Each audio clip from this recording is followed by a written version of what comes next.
Bonjour et bienvenue sur Couleur Papier. Je vous retrouve aujourd'hui pour un nouveau projet. C'est un projet un petit peu costaud, un petit peu colossal. C'est la raison pour laquelle, contrairement à mes habitudes, vous ne voyez rien sur mon espace de travail pour l'instant, même pas le prototype, puisqu'en fait il n'y aura qu'un seul exemplaire du projet que nous allons réaliser ensemble. Comme vous avez pu le voir sur la miniature de la vidéo ou sur les photos du blog, il s'agit d'un calendrier de l'Avent complètement étoilé où on va pouvoir compter les nuits et les étoiles qui nous mènent jusqu'au matin de Noël.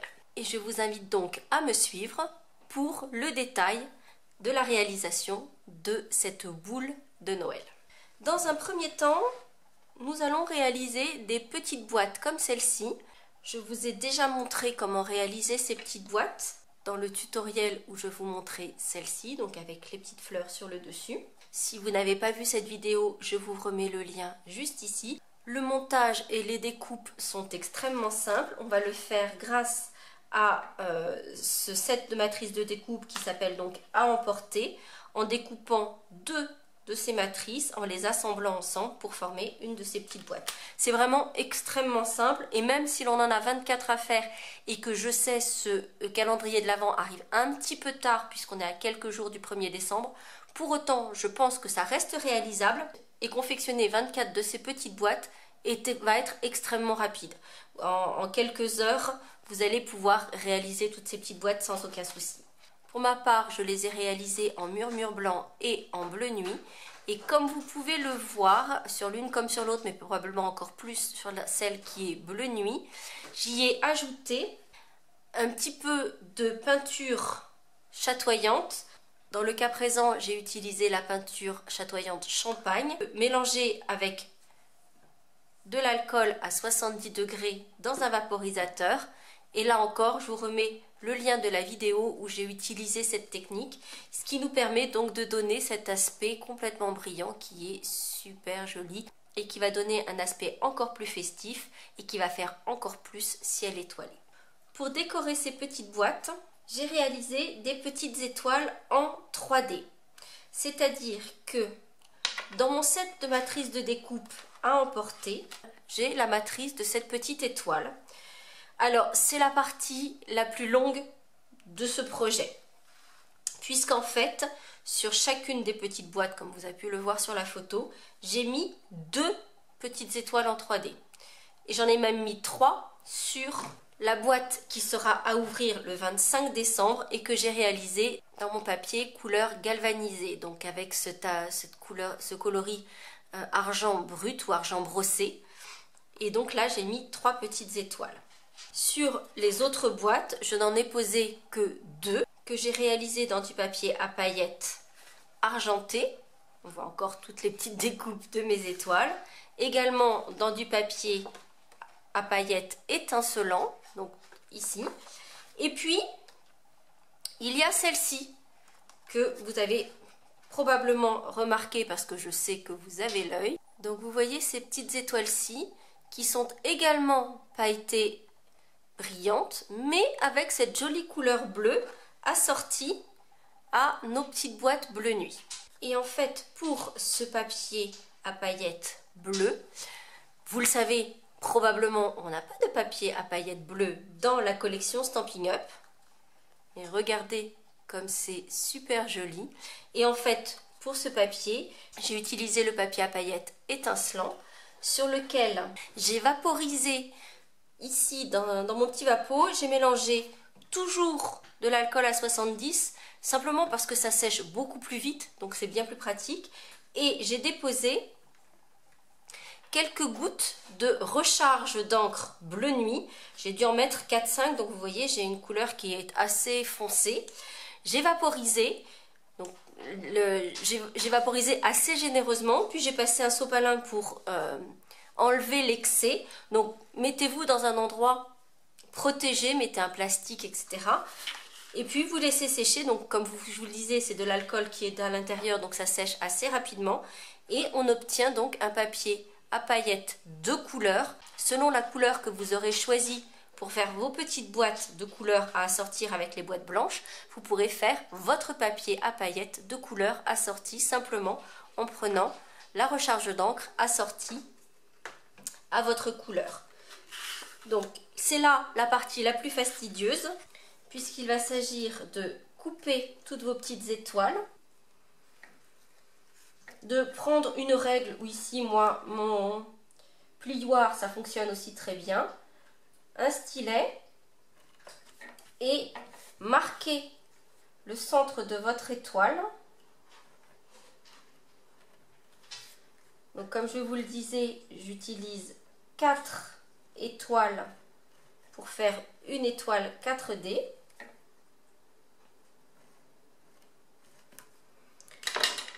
Une fois qu'elles sont marquées, je vais les plier en deux.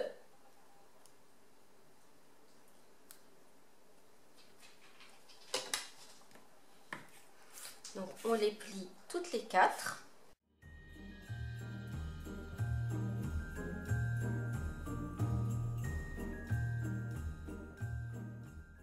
Je vais les coller ensemble. Alors on ne met pas trop de colle pour pas que ça déborde de tous les côtés. En plus cette colle est très efficace, donc il n'est vraiment pas nécessaire d'en mettre beaucoup. Juste un petit peu. Et on va venir coller par moitié les étoiles les unes sur les autres, un peu comme un livre.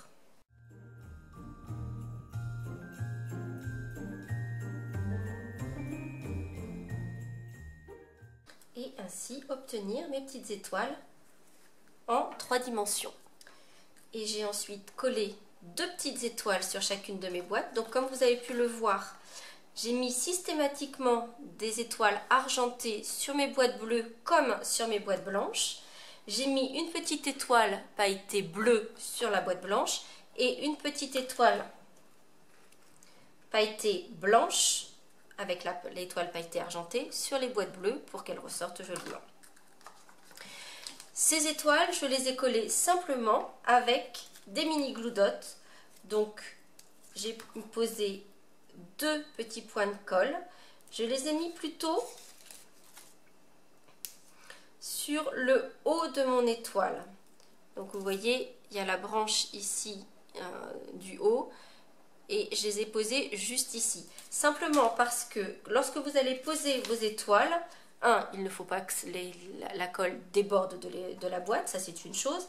Mais 2, vous avez cette partie-ci qui doit rester accessible pour pouvoir ouvrir votre petite boîte. Et vous ne pouvez pas poser votre étoile en plein milieu puisqu'il faut que chacune des parties soit accessible séparément. Ce qui veut dire que là, je vais poser ma petite étoile uniquement sur le rabat de gauche de la boîte. Et de la même façon, avec l'étoile argentée, je pose mes mini points de colle au même endroit, donc toujours en haut et au niveau de la pointe. Et cette fois-ci, je vais le coller en dehors de l'espace de fermeture et dans le coin pour qu'elle soit placée un peu différemment. Par ailleurs, toujours avec le set à emporter, donc qui m'a déjà permis de faire mes petites boîtes, mes étoiles décoratives, je vais utiliser cette petite étiquette toute longue qui est super mignonne. J'en ai découpé 24, donc là vous me voyez venir savoir ce que je vais vous proposer avec. Et j'ai fait des petites étiquettes, je les trouve vraiment très jolies, avec, donc en bleu nuit pour s'assortir à mon projet, avec le numéro des jours, à savoir quel jour ouvrir quelle petite boîte. Pour, je ne sais pas si vous avez vu, mais les calligraphies sont super jolies. Il y a cette petite décoration en bas que je trouve très très mignonne aussi. Donc vous voyez que ça fait un ensemble que je trouve vraiment adorable. Le set de tampons Faire la différence, donc qui propose 2 alphabets, un alphabet manuscrit et un alphabet avec des petites lettres bâtons. Vous avez tous les accents, les caractères spéciaux, etc. Et vous avez également 2 sets de chiffres, donc un qui va être style manuscrit, c'est celui que j'ai utilisé ici, et un plus petit avec des lettres, avec des chiffres plus conventionnels. Et puis vous avez aussi plein de petits messages. fait main juste pour vous, de pour, fabriqué avec amour, de la part de, juste pour toi. Et ça, c'est des petits messages que je trouve super sympas quand on fait des cartes en particulier. Mettre ce petit message, fait main juste pour vous, au dos de la carte, je trouve ça donne d'autant plus de valeur au travail que vous avez effectué. Donc ça, j'aime beaucoup. Et puis, en plus de ces alphabets et de ces chiffres, il y a ces petits motifs. Donc comme celui-ci que j'ai utilisé, vous avez cette petite frise. Donc moi, on n'en voit qu'une partie que j'ai mis en bas de toutes mes étiquettes. Vous avez cette petite branche fleurie qui est très mignonne, ces petites feuilles ici qui sont super mignonnes aussi. Voilà, ces petits motifs qui vont faire des petits accents sur vos petits mots, vos étiquettes, etc. Et puis j'ai utilisé de la ficelle à rôti, toujours bleu nuit, c'est ce qu'on aime toujours chez Stampin' Up, pouvoir tout assortir, donc mes petites boîtes, mon ancrage en bleu nuit également, ma petite ficelle à rôti, pour faire toutes mes petites étiquettes qui attendent d'être placées sur mon calendrier de l'Avent. Maintenant, la grosse partie, c'est pouvoir mettre ensemble, réunir toutes ces petites boîtes sur un support. Et donc, pour mon calendrier de cette année, j'ai choisi d'en faire une boule, donc une sphère sur laquelle je vais placer toutes mes petites boîtes. Alors, cette boule, c'est une boule en polystyrène que j'ai trouvée chez Truffaut, pour ne pas le nommer. Donc, elle fait 20 cm de diamètre. Et alors, petite subtilité, parce que c'est les seuls que j'ai trouvés, il y en a peut-être que vous trouverez ailleurs et qui n'auront pas cette subtilité-là, c'est qu'en fait, cette boule, au départ, est en 2 demi-sphères. Elle est vide. C'est pas plein de polystyrène, c'est vide. Et c'est 2 demi-sphères. Donc, il faut d'abord rejoindre, coller ces 2 demi-sphères l'une avec l'autre. Le polystyrène, c'est quelque chose d'un petit peu particulier. Et donc, pour cela, j'ai utilisé une colle un petit peu particulière qu'on utilise avec un pistolet, que l'on va trouver en magasin de bricolage en particulier, et qui est faite exprès pour coller toutes ces petites décorations de plâtre, de polystyrène qu'on utilise en bricolage en général. Et pour m'assurer de la solidité et de la tenue de mes petites boîtes sur ma sphère, je vais coller les petites boîtes également avec cette colle-ci. Donc comme je vous le disais, ma sphère au départ est faite de 2 demi-sphères. Donc j'ai commencé, vous voyez, on voit ici la rainure. Donc j'ai commencé par recouvrir cette jonction entre mes demi-sphères avec un ruban qui soit assorti. Je n'ai pas collé mes rubans, ce qui veut dire qu'à la fin, si vous voulez les décoller et les récupérer, pourquoi pas. Je les ai simplement épinglés avec des épingles à tête, genre toutes simples. Et même si ce sont des épingles, pas à tête nacrée, mais juste avec une toute petite tête, ce sera suffisant. Alors, ces lignes de ruban que j'ai épinglées me servent effectivement à cacher la jonction de mes 2 boules, mais ça va me servir également de repère pour placer de façon harmonieuse mes petites boîtes sur ma sphère. Mais je vais poser également des rubans dans l'autre sens, ce qui me permettra, là encore, de positionner correctement mes petites boîtes. Et ici, je vais poser non seulement du ruban Vichy bleu nuit, mais je vais également alterner avec une petite touche de ruban de jute pour cacher un maximum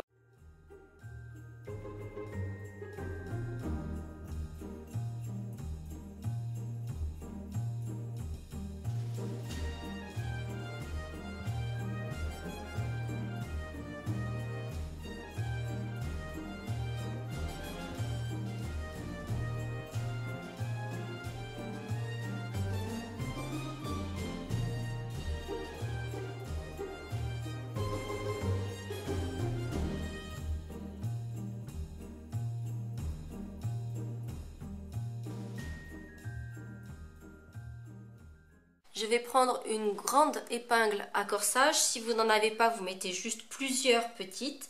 Il s'agit de s'assurer que tout tienne bien correctement.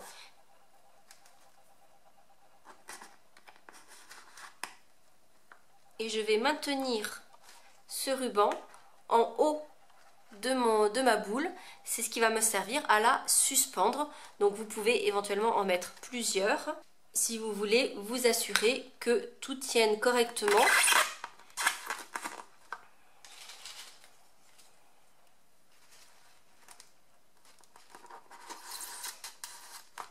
En fait, là, ça dépend surtout de ce que vous comptez mettre à l'intérieur. Si vous le remplissez uniquement avec des petits chocolats, eh ben, ça va faire un petit peu de poids. Donc, il vaut mieux s'assurer que la boucle qui va vous servir à suspendre votre boule soit bien maintenue. D'ailleurs, en ce qui concerne ce que vous allez pouvoir placer dans vos petites boîtes. Alors, il y a plein de choses que l'on va pouvoir placer. Évidemment, ça va dépendre de la personne à qui vous destinez ce calendrier de l'Avent. Pour les enfants, en général, c'est plutôt simple. Si c'est des petites filles, vous allez pouvoir mettre évidemment des confiseries. Ça marche toujours, on est d'accord. Pour les petits comme pour les grands d'ailleurs. Mais vous allez pouvoir mettre des petits chouchous, des barrettes, des petits bijoux fantaisie. Ça fonctionnera à merveille. Si c'est des petits garçons, vous allez pouvoir mettre des petits Playmobil, des voitures miniatures. Voilà, il y a plein de choses que l'on peut mettre dans ces petites boîtes parce que finalement, il y a un volume qui n'est pas négligeable. Pour des adultes, les confiseries, les chocolats, ça fonctionne toujours, je vous le confirme. Après, si c'est selon que ce soit pour un monsieur ou pour une dame, j'avoue que moi, systématiquement, ce calendrier de l'Avent que je vous propose, je l'offre à mon mari et je lui trouve des petites choses à mettre. Je lui mets toujours des petits chocolats, ça fonctionne toujours. Après, pour trouver des petits cadeaux qui tiennent dans ces petites boîtes, pour les messieurs comme pour les dames, je vous invite à aller faire un petit tour dans le rayon Sephora To Go. Vous avez toujours en général près des caisses ce qu'on appelle Sephora To Go où vous avez des petits produits qui sont souvent pour partir en voyage, d'où le nom Sephora To Go.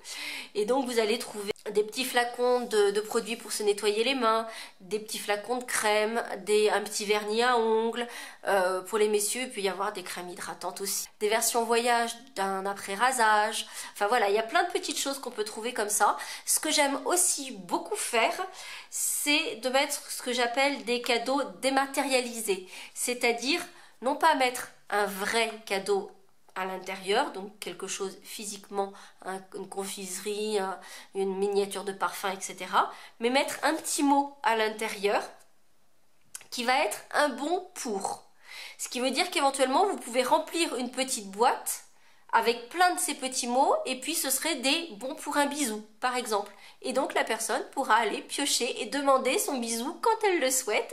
Mais vous pouvez mettre aussi un bon pour une soirée, un petit resto en amoureux, un bon pour une soirée au théâtre, un bon pour une sortie au cinéma. Voilà, vous allez pouvoir mettre des bons pour selon ce qu'apprécie la personne à qui vous l'offrez. Des bons pour plein de choses dont la personne pourra se servir au cours de l'année. Et ça, je trouve que c'est des petits cadeaux qui sont vraiment intéressants et puis qui vous permettent surtout de ne pas avoir à chercher des petits cadeaux qui vraiment pourront rentrer dans la petite boîte. Vous mettez juste le petit mot bon pour et je suis sûre que ça fonctionnera super bien. Une fois ma boule prête, il ne reste plus qu'à y fixer nos petites boîtes étoilées.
une fois toutes vos petites boîtes placées sur la sphère, donc vous voyez, ça fait un petit peu un virus, je ne sais pas si vous voyez, on a toutes nos petites boîtes avec leurs petites étoiles, je trouve ça super joli.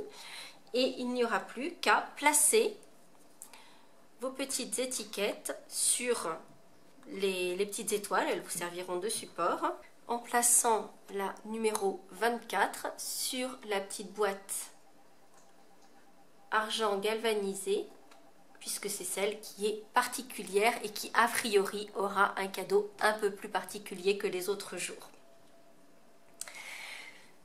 Si vous avez déjà le matériel pour réaliser ce calendrier de l'Avent, je pense que vous êtes encore dans les temps pour pouvoir le faire. Ce que je vous conseille, c'est de vous mettre à la Big Shot, faire tourner la manivelle pour faire les petites étoiles, et puis mettre toute la famille à contribution pour coller ce soir devant la télé vos petites étoiles en 3D. Et puis si vous n'avez pas la possibilité de le faire pour cette année, gardez le tuto précieusement jusqu'à l'année prochaine pour pouvoir vous faire une petite boule calendrier de l'Avent tout étoilé pour l'année prochaine. J'espère que ce tutoriel vous aura plu. Si c'est le cas, vous n'hésitez pas à mettre un petit pouce en l'air et on se retrouve dimanche pour de nouvelles aventures créatives. À très bientôt.